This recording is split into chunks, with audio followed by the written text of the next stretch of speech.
Are you a crappy partner, crappy wife, crappy husband, crappy mate? This podcast is for you. Give yourself the gift of self-awareness. Learn new skills. Take the time to assess your partnership, marriage, relationship, etc. So how are we going to do this? Start by taking the Crappy Mate quiz. The quiz can be found on our website, www.crappymate.com, on Pinterest, Crappy Mate, Instagram and Facebook, Crappy Mate Podcast. We will dedicate episodes to discussing the quiz topics. In further episodes, we will be exploring common problems, the speed bumps that occur in relationships. Also, we will introduce time-tested skills and helpful hints to enhance your relationship, and we invite you, our listeners, to contribute your thoughts, questions, or concerns regarding relationships. Welcome to the Crappy Mate Podcast. I'm Dr. Richard Vance Barnes, MD. I'm a board-certified general psychiatrist with 25 plus years in psychiatry.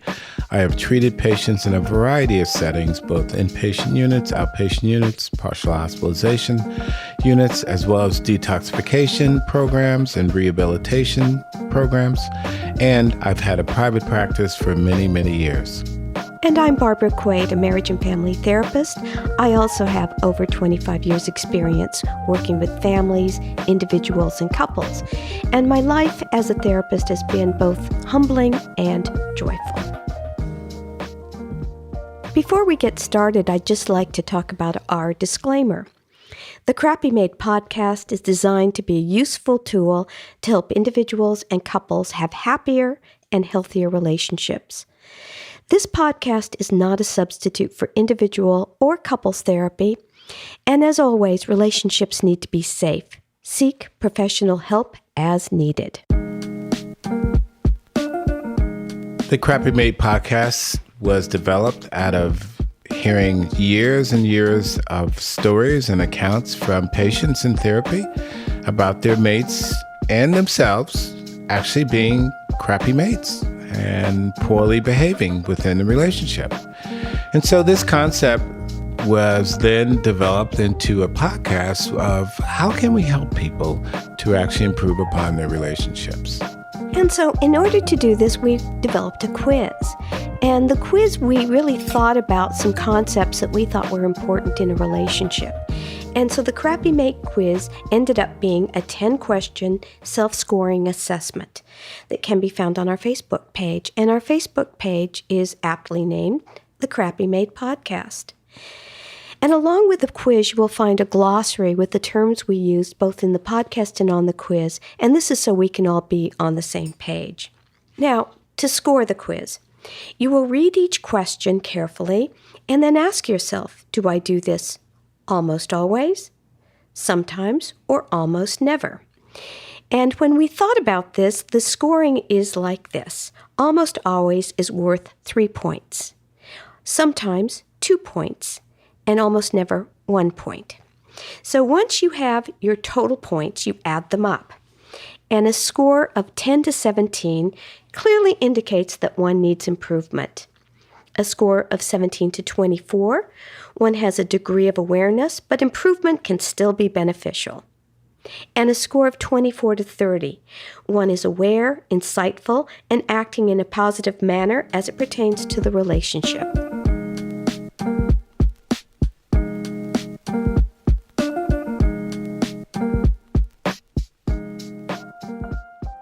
So today we're going to talk about fair fighting. And I know in sessions this is really something that comes up a lot with couples. You know, they have fights that are pretty much the same fight over and over again. I call this my fighting rules for couples, actually, because couples, partners, mates, etc., they need to have a ground rule. They need ground rules for how to fight correctly so that this way they can preserve the love and the respect that they have for one another without really destroying each other's character and putting people down and making for a greater issue outside of the issue itself that they're actually fighting and arguing about. So we know what doesn't work. We obviously know what doesn't work. And I think for a lot of couples, it's bringing back up old arguments. Arguments they've had for years.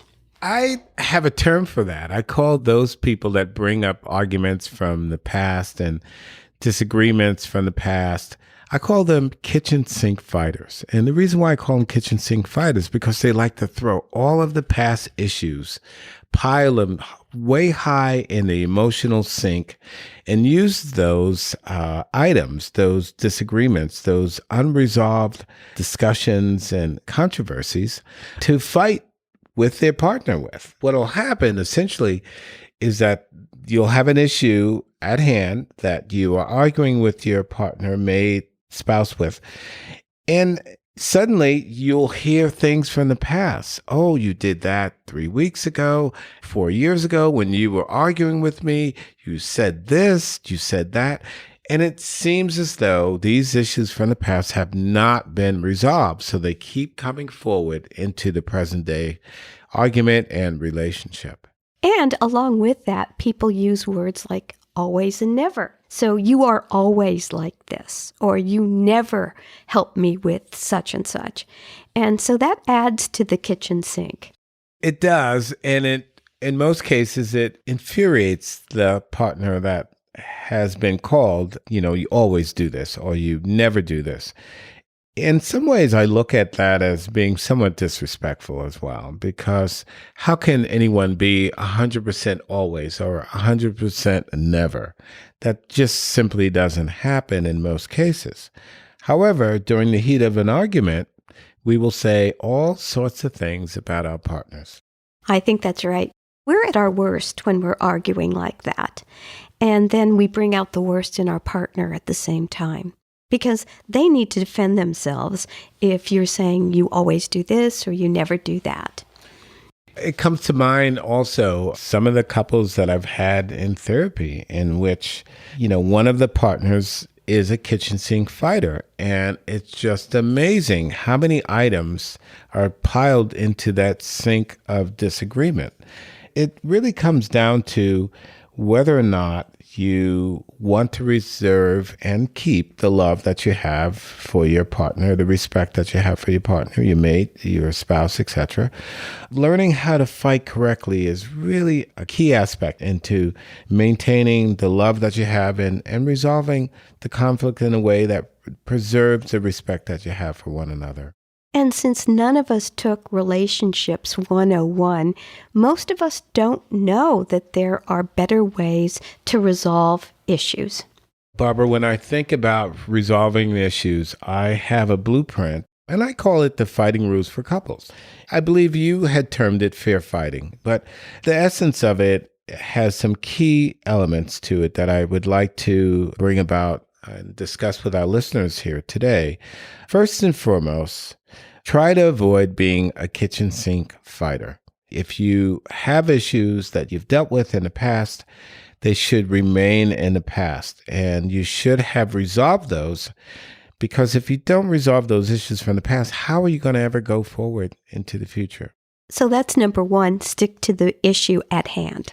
Stick to the issue at hand. Do not go back. Do not become a kitchen sink fighter. If you continue to go backwards, how are you ever going to go forwards? And it's hard to stick to the present issue, but it's really about what's going on presently. And can we resolve this using our words, being respectful of the other person, and just looking at this from every angle? When you think about this in terms of maintaining the respect and resolving the conflict, there is some basic humanistic rules that I like to enforce with my couples. And the first of those rules is when you're engaged in a discussion, an argument, a heated exchange, try to stay respectful of your partner. And so that means no name calling, no yelling, no screaming. And obviously, physical aggression is a no-no, and it's not to be condoned or displayed in any shape or form. Relationships still always have to remain safe. Also, it's not just directly calling somebody a name, but it's that indirect name calling. So if I were to say, well, that was really stupid, I am basically saying, I think you're stupid. This very point happened to me as I was driving with my spouse, and I was trying to find this particular restaurant. And I wasn't quite sure where it was located. And I had turned to my spouse and said, "Do you think I should make a turn on this street?" And she looked at me and said, "Well, that's stupid. Why are you going to turn here now?" And I looked at her and I said, "We don't really talk to one another this way because I think what I heard from you is that I'm stupid for wanting to turn at this particular junction on the road." So I think you make a very, very valid point, Barbara, in terms of being careful in terms of the words that you're using, because they can infer that you are being called a certain way or your partner's being called a certain way. So we want to be careful with the language and how we are using our words. And I think in this day and age, too, a lot of people curse. Some people curse more than others. But I think when you're talking to your partner, you really don't want to do that. That's the respectful behavior that we would want people to demonstrate. No cursing, no yelling, no screaming, no name calling as well. I'm not going to call you outside of your name and try to, in some ways, assassinate your character while I'm doing it. No, because if I'm angry, well, I have to be respectful of you still, because after all, I care about you and I have professed my love to you and I want to stay respectful. So cursing and yelling and screaming, all of those forms of behavior, they're not acceptable. They're frankly abusive. They're abusive. So how do we do it? It's the heat of the moment. I'm angry about something. How do we just put all these rules into play? Well, first and foremost, I always hand my fighting rules for couples. Going through some of the items, basically, we want to be respectful. We want to not name call. We want to be able to treat each other and speak to one another in a respectful manner. One of the key elements to the fighting rules that I have for my couples, and something that I think we really need to look at, is when we're not getting anywhere with this discussion, with this resolution of the argument, I want my couples to take a timeout. And a timeout looks like this. You say to one another, "Look, we're really not getting anywhere with this. We're seemingly going around in circles on this. And why don't we do this? Why don't we take an hour out? Why don't we take 2 hours? Let's agree upon a time that we will take individually to process and to think about what the disagreement's about and what we're so heated about. And then we'll come back together and discuss the issues at hand." I love that. One of the things I tell couples is to come up with those kinds of rules beforehand. So certainly not when you're in the midst of the argument, let's take 2 hours. It's almost like you planned it before and you said, "For me, it's really hard. I need time to think about things. I think when we get in an argument and it's time out, I'm going to need at least an hour." Again, I think the key aspect to that is to discuss that with your partner and say, "Okay, let's take some time. Let's use this time to individually come up with ideas about how we could resolve things, what we are feeling about things." But the idea is that you agree upon the specified time that you want to take to be able to process and to think about what it is you're so heated about or what your partner is so heated about. And if you think that you're too heated up, I would use signaling. In sports, they use a timeout, which is basically a T that you make with your hands.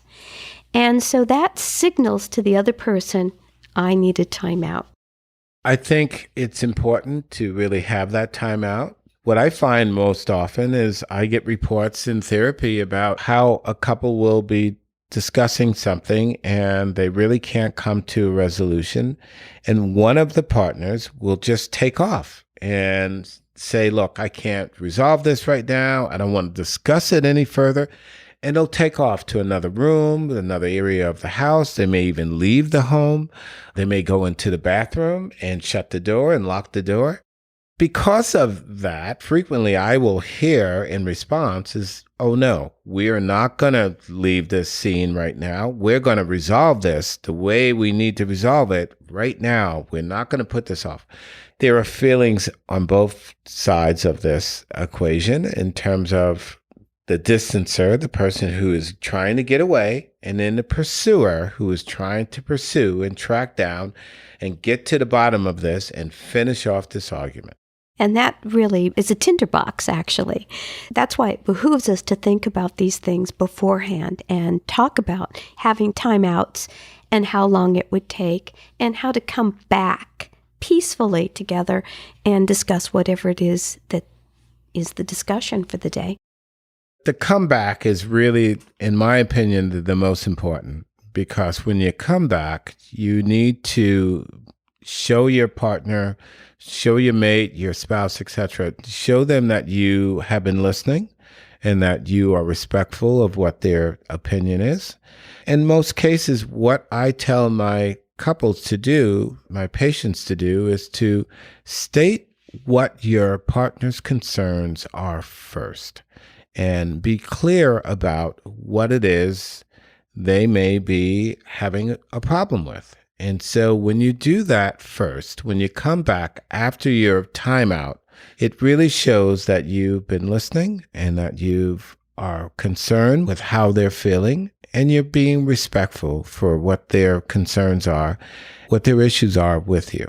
One of the ways I do that is also to ask tentatively. So, did I hear that correctly? Is this what is going on for you? And when you do that, you offer the other person a chance to clarify or to state where they're at. And like you said, it's all about respect. And that person is going to feel respected if their partner is asking, is this what's going on for you? Mm-hmm. I think that is the way that I want my patients to come back to the discussion. And for me, it's also an aspect where people are now somewhat humbling themselves and being able to come out of their positions, to come off their high horses at times. They're getting down to the grass level and they're being able to talk about and express their concerns, but they're doing so in a way that's very respectful, and they're going to be heard more likely if they're showing that they're concerned for what their partner's issues are. So what we're asking people to do is to make a commitment to working on these little issues, little or big issues. And I think the commitment is really the key. And as we've talked about in earlier podcasts, you have to practice. You know, it's about good mental health, good relationships really resolve around discipline, being able to stay in track and stay informed with what works, you know, what's healthy, what is appealing to the relationship, what bolsters the quality of the relationship. And so we have to repeat those. And so it's about practice, it's about repetition, and it's about being able to hang in there and continue to do the work, actually. And putting your ego away for a little while. The socks in the drawer trick. I like that. Take your ego, put it in the drawer, take your socks out in the morning. It helps you to stay humble, but it also helps you to be seen as more human and more appealing in some respects. And more caring. More caring as well. Because we chose our partners because we want to have a good relationship. And we forget about that in the heat of the moment sometimes. Yes, we do. And we've all been there where we've gotten so out of hand and how our thoughts are being broadcast. We want our thoughts to be heard. And sometimes we get a little overboard with that. And we get a little out of hand. And once emotions get heated, it becomes much more difficult to control those. So we recognize that conflict resolution is a key to a long and happy relationship. And so some helpful hints for today are, number one, stick to the issue at hand. And that's the issue that's happening presently. Number two, refrain from all name calling, and that's either directly name calling or name calling by association. Number three, no yelling, screaming, cursing, and of course, no kinds of aggression. And then number 4, allow for timeouts. Individuals need timeouts to regain composure or to think about what just happened. And so timeout should be agreed upon at a time when both people are calm and can talk about it. And then the most important part is coming back to the discussion. And the discussion is restating the partner's position and then stating your own position as well. Yes, thank you for that, Barbara. And what I'd like to do is perhaps in our next podcast, I'd like to maybe demonstrate some of these techniques and behavioral approaches to this resolution of conflict. I think that it'll become much more clearer to our listeners how they can actually enact this during their own discussions and heated verbal fisticuffs. In closing the podcast today, I just want to remind our listeners of our disclaimer. The Crappy Mate podcast is designed to be a useful tool to help individuals and couples have happier and healthier relationships. This podcast is not a substitute for individual or couples therapy. And as always, relationships need to be safe. Seek professional help as needed. Thank you for listening to the Crappy Mate podcast. We invite you to submit comments, questions, and/or concerns about today's podcast, or give us feedback on relationship topics you'd like to hear covered. We encourage you to try our helpful hints. Give these a go, try them on for size. Remember, you can follow us on our Facebook and Instagram pages under the Crappy Mate podcast. Our website is www.crappymate.com. And please be sure to subscribe. Thank you for listening.